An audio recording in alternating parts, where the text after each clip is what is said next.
More than half of adults in the USA, UK, Australia, Canada and India have no will at all.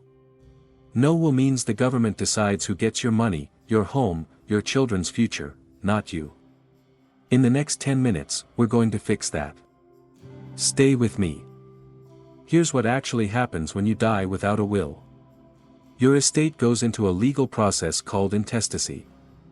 Courts follow a rigid formula: spouse, then children, then parents, then siblings.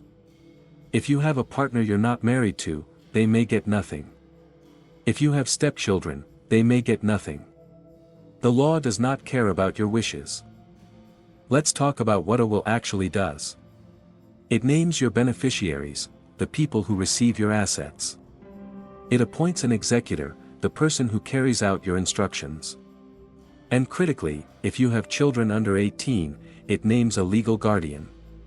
Without a will, a court picks that guardian for you. In the United States, dying without a will means your estate goes through probate, a public court process that can take months or even years. Your family could be locked out of your bank accounts, your home, your investments during that time. Probate costs typically run between 3 and 7% of the estate's total value. In the United Kingdom, the rules of intestacy are strict. If you're married with children, your spouse gets the first £322,000 plus half of the rest. Your children split the remaining half. But if you're unmarried, even after decades together, your partner gets nothing under UK law. Nothing at all. In Australia, intestacy laws vary by state, but the pattern is similar. A spouse or domestic partner is first in line. However, if there are children from a previous relationship, the estate can be split in ways that leave your current partner in a very difficult position.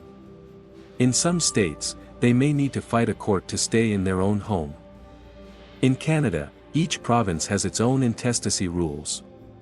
In Ontario, a spouse gets the first $350,000, with the rest split between spouse and children. In Quebec, different rules apply entirely under civil law. Common law partners, regardless of how long you've been together, receive nothing in most provinces.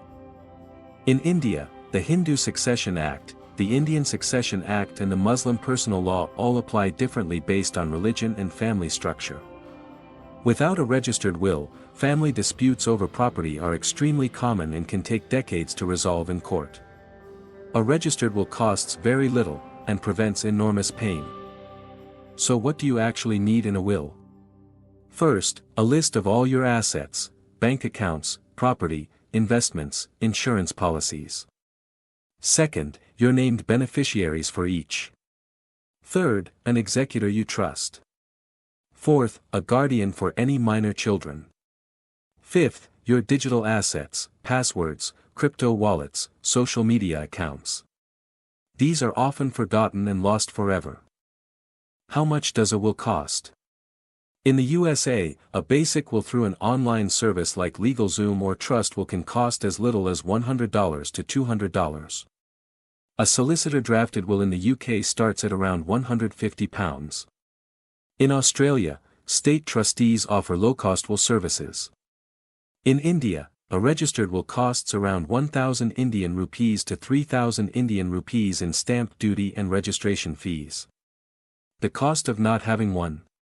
Potentially your entire estate. 5 mistakes people make with wills. 1. Writing one and never updating it after marriage, divorce, or having children. 2. Naming only one beneficiary with no backup. 3. Forgetting to include digital assets. 4. Choosing an executor who lives overseas or is too old to act. 5. Storing the will somewhere no one can find it. Here is your action plan. This week, list every asset you own. Choose your executor and guardian. Use an online platform or visit a solicitor. Sign your will properly, witnesses are legally required in most countries. Store it safely and tell your executor where it is. Review it every 3 to 5 years. This is one of the most important things you will ever do for the people you love.